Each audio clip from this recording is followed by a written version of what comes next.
Hey, and welcome to another video. So in this video, I will be restoring this Motorola E5 Plus that I bought last week. I did a video on that, like a kind of an introduction video. So if you want to check that out, the link will be in the description and in the card above.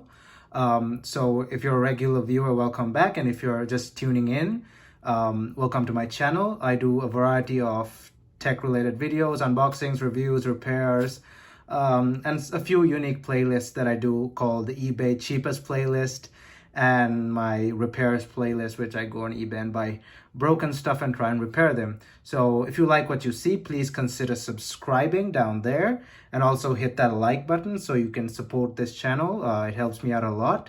I'm also on Instagram and Discord, so you can find the links to those down in the description as well. All right, so let's get to this video. Okay, so if you check that previous video out, this Motorola E5 Plus, I got it for around $9 plus free shipping, which is a killer deal. We've already tested that this phone works. It's just the display is completely destroyed. The LCD is also destroyed, so it's not only the digitizer. So I was thinking of doing the UV glue repair only on the glass. That was my initial plan because it's a fun repair and I've not had much experience with doing that kind of repair, but I wanted to do that repair, but turns out the LCD itself is damaged too. But since it's an LCD, it's no big deal. If it was an AMOLED, I would have tried and saved it with the low-cut repair, but since it's an LCD, whatever, and it's damaged anyway. So we have the replacement unit here. Funny part is the replacement unit was $22 and the phone was just $9. So the replacement unit is more expensive than the phone itself. But let's keep that to a side for now. Oh, there's one more thing I want to show you guys. So this is for my regular viewers, and if you're just new to this channel, just skip ahead about a minute or so. I want to talk about something for my regular viewers. If you guys remember this, the Nexus 4, I spoke about knockoff batteries and knockoff parts that come with a brand name taped over. Here's another example of that. So it's got the Motorola logo under here, and I'll show you that at the end of this video.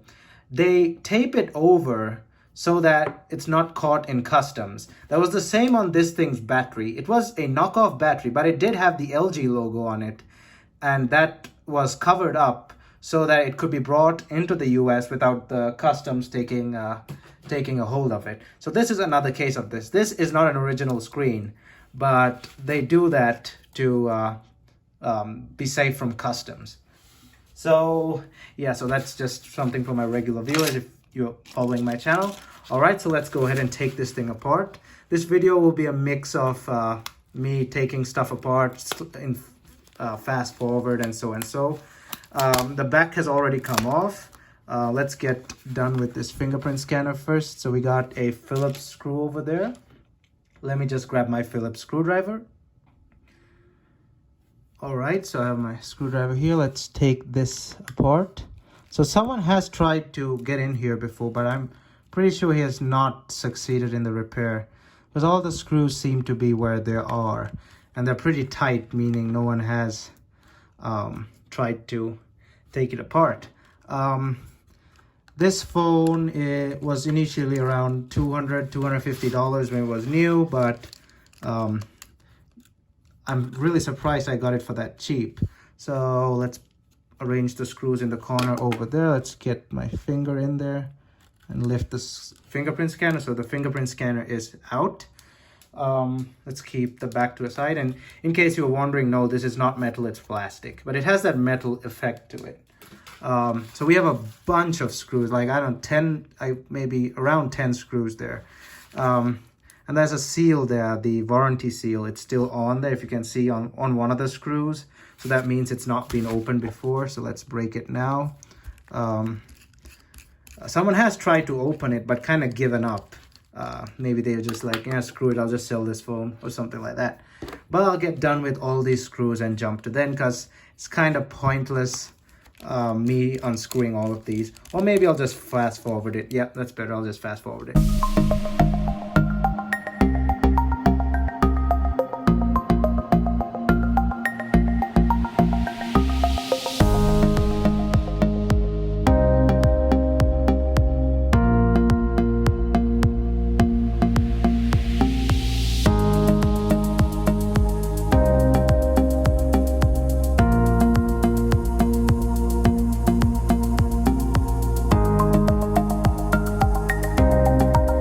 let's leave that over there with the rest of the screws, and we have the internals. This is a pretty easy to fix phone. I know that because I've taken a Motorola E5 apart. Now this is the E5 Plus, but I've taken an E5 apart before. I didn't do it on camera because I wasn't that much into my YouTube channel back then, but that was to replace the display for a friend's.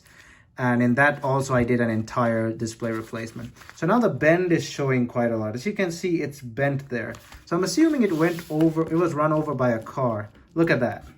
Run over by a car or something. Or either stood on, because I don't see how it can bend like that. So I'm assuming when the glass cracked, like usually this kind of damage should not damage the LCD. But the LCD was damaged because of it bending like that. So it is bent, so I'll have to, once I've got everything out, I'll have to bend that back into shape. Let me get some tweezers and get rid of the antenna bands. This thing is locked onto Metro PCS, so I don't know what I'll do with this phone after this. I could use a virtual number, use this as just a WhatsApp kind of device, but I don't know. But let's just focus on the task at hand. I'll just think about doing something with it later. It's got to have 2 screws somewhere here. Here's one. Not many screws holding down the board, but this gives it a really good repairability score. I don't know what iFixit ranked it as, but I'm pretty sure it's a good score because it's got very minimal screws and stuff. Let me just find a better place to keep these screws. Okay, there we go. So it's got very, I mean, well, not minimal. That plastic had a lot of screws, but it's easy access. None of the screws are like hard to get out. They're not specialty screws. It's a standard Phillips, as you can see there, standard Phillips. So these aren't like Apple specialty screws. Like there's nothing unusual about them. And also sorry about the lighting. I need this bright light to do my repairs, and it's quite late in the evening. I was kind of lazing around all day waiting till this came. It had already showed up in my mailbox. I mean, I'm talking about the replacement display, but I was kind of lazy. I sat down with my lunch trying to watch Godzilla versus Biollante, 1968, I think, older movie, and I kind of got stuck with that, so that's why I'm doing this in the evening. Hopefully this video will be up at night. So this needs a better tweezer. Where's my other tweezer?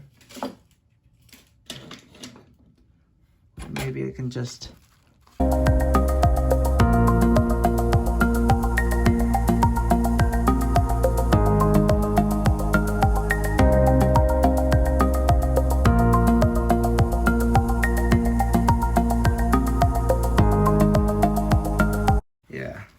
I might have to switch to wearing gloves because I usually don't, but it's better practice wearing gloves. But I don't know. Let me get, so the bolt should come off now, I guess. Let's see. Provided it's similar to the E5. I think it's very similar. That the only, yeah, it's pretty similar.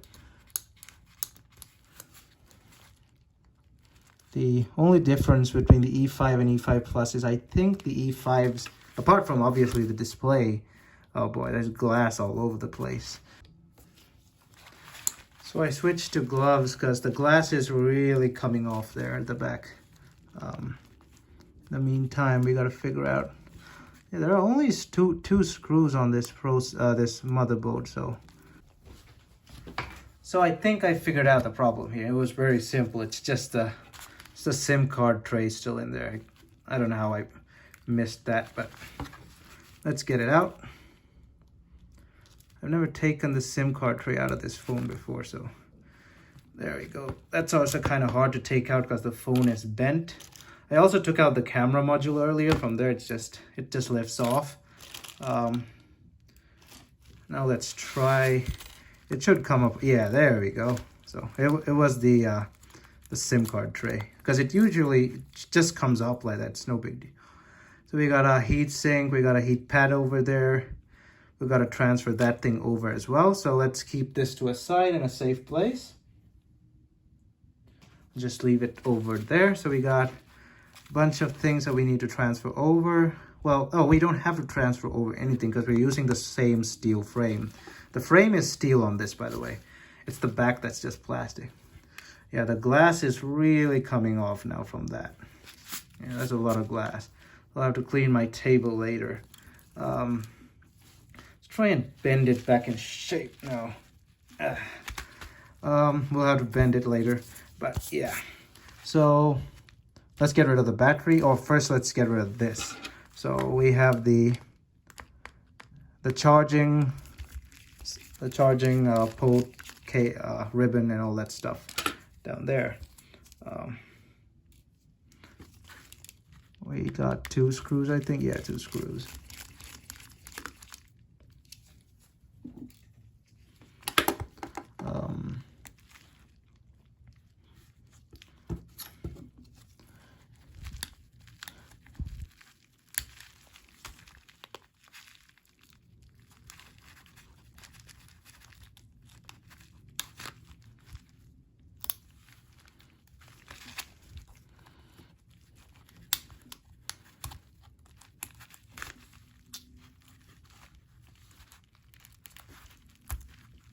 Okay, so we have the charging port there.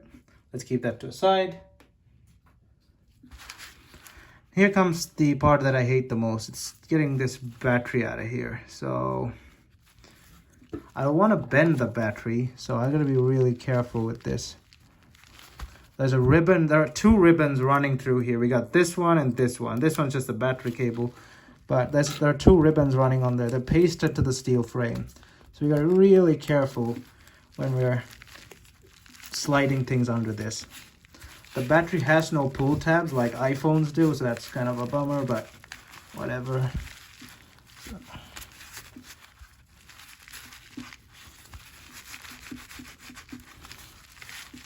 I don't want to bend the battery too much either. Oh, broke my pick. So let's probably get a card or something, like some sort of, hold up, I'll just get like a card or something. Be right back. Okay, so I managed to get the battery off camera because it was really hard, and I had to use a credit card of some sort to get it open to slice under the battery. So I didn't want to get that information on camera, but it's really stuck down with this really tough glue, and I don't know why manufacturers do that. It's really annoying. It also deforms the battery and kind of damages it, but I did it with minimal damage to the battery, so that's good. Let's leave it to a side. Now we have this. Now we need this ribbon, so let's pull this back. Like I said, there are 2 ribbons underneath this. We need this one. This one's transfer. Oh, again, I completely forgot. I don't have to take this ribbon off, but I thought might as well just take it off to the side, because since we'll be bending this, yeah. I really didn't have to take that ribbon off. I keep remembering the entire frame replacement video that I once watched. In that you have to transfer over the parts, but this we don't have to, but it's still better for me to transfer over the parts. And now comes the nasty part, taking off the glass. So we can technically just go completely savage on this because it's broken anyway. So let's make it even more broken. Make it easier to take. Okay, there we go. Make it easier to take apart. So now I wouldn't recommend doing this, just going savage on the glass, but what the hell, it's no big deal. It'll make it easier to take apart, but you gotta be very careful with this glass.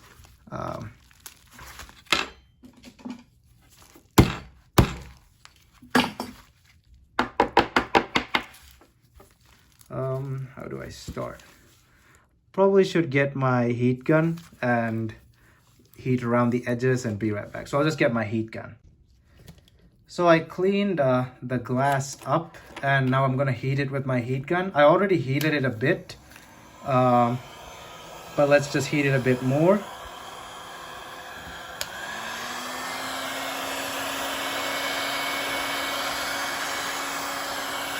I don't worry about damaging the LCD because we're replacing it, so there's no excess or there's no matter for excess heat here.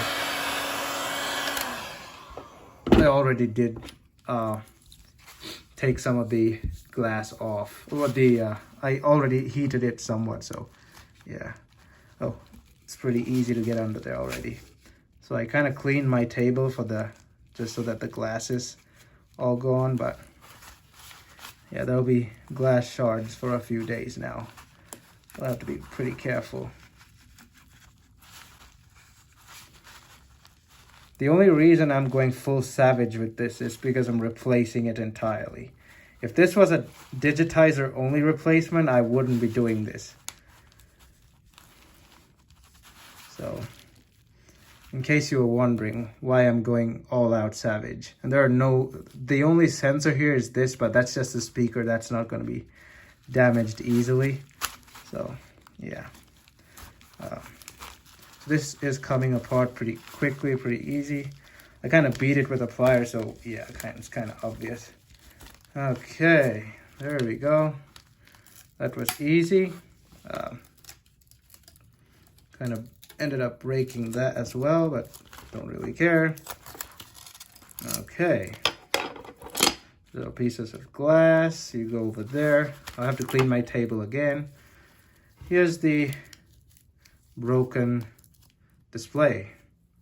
Let's see if we can get under this. Okay, that comes off pretty easily. That is history. So let's just stick it there. And yep. So let's clean this mess up, and I'll get the replacement display and be right back. Okay, so I've cleaned up all the glass and stuff, and now let's try and fix this bending, the issue that it's bent. Now, I found out this is not metal, this is plastic, so I don't want to put too much pressure on it. But after I removed the display, when I heated it up, it kind of fixed itself, I think. But it's not perfectly straight either. So I was wondering, should I replace this part as well? Because the display is not going to sit well in this if it's bent. Let me grab the display, hold up. So we have the display here. Let's put it in and see, because I have a feeling that the display is not going to sit well on this. Yeah, it's not sitting too great there.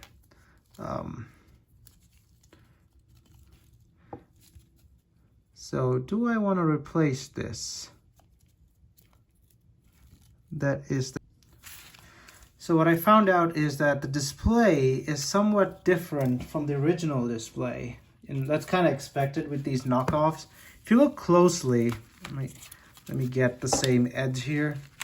If you look closely, the original up top here has a curve of sorts. This doesn't have that curve. So there's a big gap between the display and the frame there.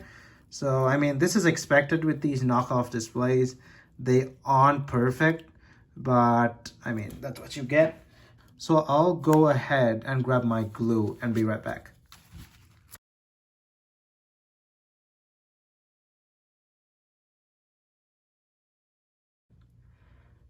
Okay, so after about 15 hours, I feel that it has done setting properly.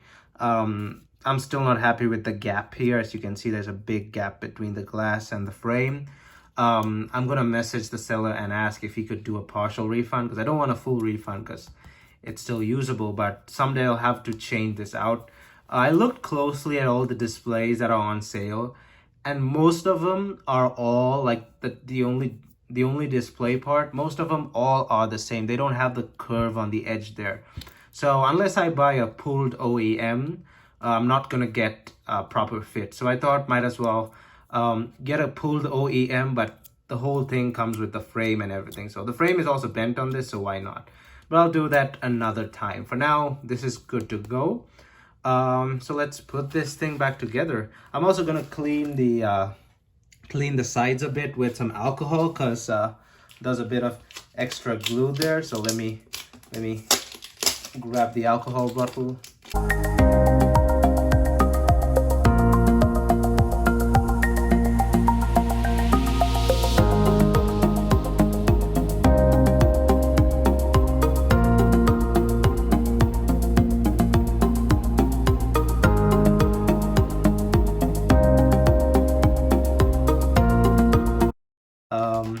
I also want to get rid of some of this glue on the battery, because this glue is really sticky. I don't want, if I'm gonna do another replacement in some time, I don't want this glue getting in the way.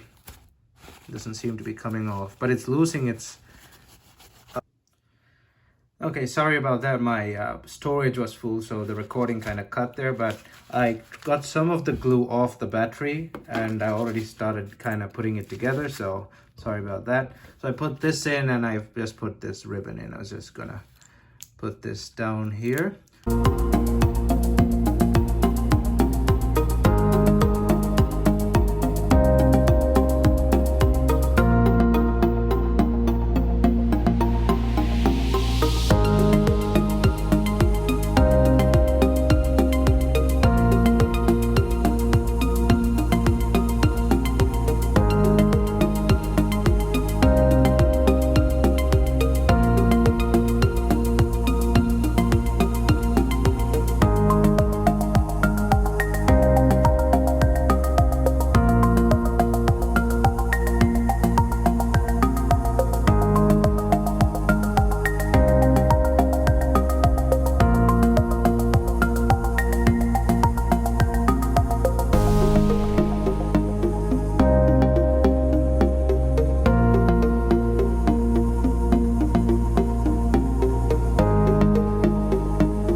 Okay, I guess we got all the major components in. Let's see if it works before putting the back on. Let's see if it works. Yeah, there we go. So it works. Let's get back to it after putting the back.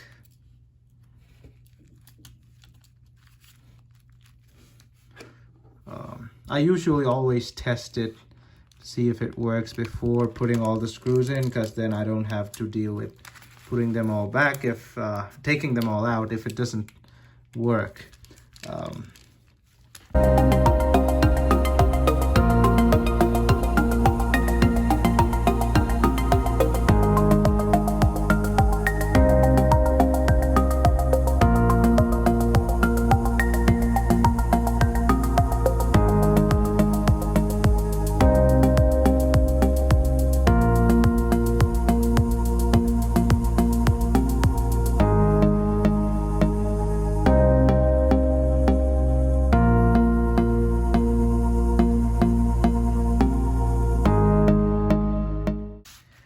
Okay, so I got done with screwing all these screws down. Let's now put the back on. We'll have to grab more glue, obviously. But since I'm not gonna be using this display for forever, I want to change the display, because this display is not really, like I said, not up to my expectations. It's good for now, it's good for this video, but it's not good for now, for forever. So I will be replacing it. So I'm not going to glue this part down. I'm going to keep it open. And when I finally do replace the display and the frame, I will then do that. Will I do a video on it? Not sure. It's kind of a repeat. I just don't want to repeat this. I wanted to release this video as fast as I can because I promised you guys that I'll release it. So yeah. Now let's get that fingerprint scanner in there. So I haven't turned the phone on. Well, I've turned it on, but I haven't checked what's on it. But I'm not gonna check what's on it on camera, obviously. I'm assuming it has information on it. So I don't want that whoever's information just be shown like that. There might be stuff on the lock screen, I don't know. When I turned it on for the first time in the first video, it did work and it started doing strange things. So I didn't, because the display was damaged, so I didn't want to continue further, but I didn't see what's on it. So let's get these screws done with.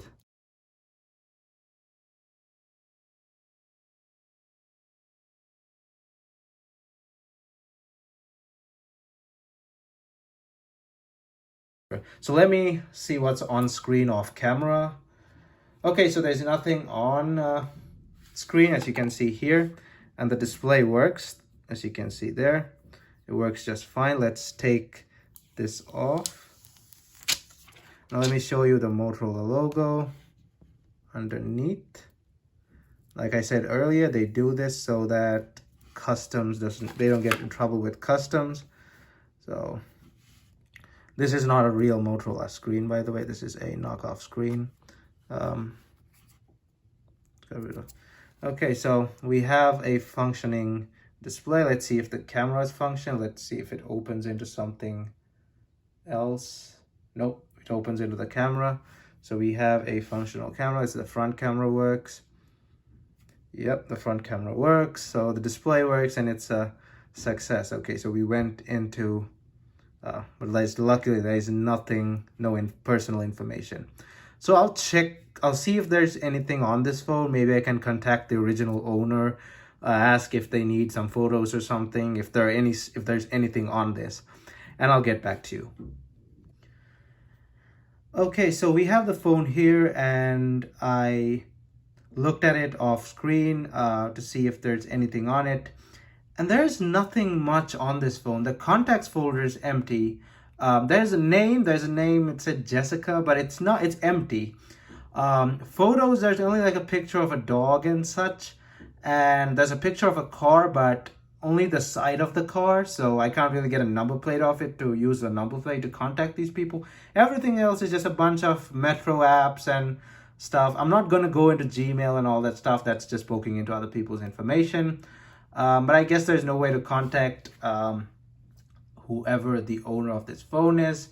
Gmail I can, but then that's poking into people's information. I do not want to go there. And I'm pretty sure when I turn on Wi-Fi, the Gmail is going to ask me for passwords and stuff. So whatever. So I'll just go ahead and reset this phone. I could kind of hook this phone up to recovery software, but I don't want to. I just don't want to get people's information, even if it means contacting them. I'm pretty sure they don't really care about this phone anymore. It's a cheap phone. So I guess I'll just reset it now. Okay. Come on.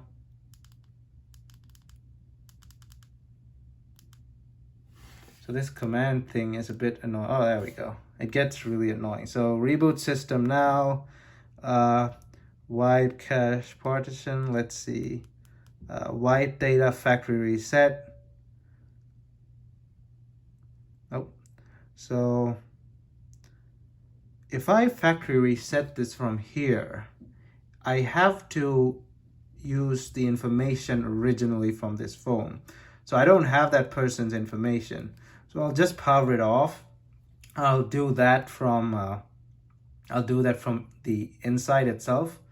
I'll do that from the phone's settings menu. So let's get it to start here. Okay, so we're in the software reset within the operating system. So erase everything. I skipped the initial reset screen because it had that person's Facebook and stuff. So I did not want to go into that. But yeah. So I guess I'll just leave it to reset. And that'll be it, I guess, for this video. So thanks for watching. This was kind of a long video, and yeah, so that's it for this video. Next, I'm pretty sure I will restore that Sony phone, the Xperia M2. Where is it? Oh, there it is. I might restore this next. This actually needs a proper restore. It needs an entire body. It needs a new display. It needs many things. But yeah, that's it for this video. Thanks for watching, and I hope to see you guys in my next video.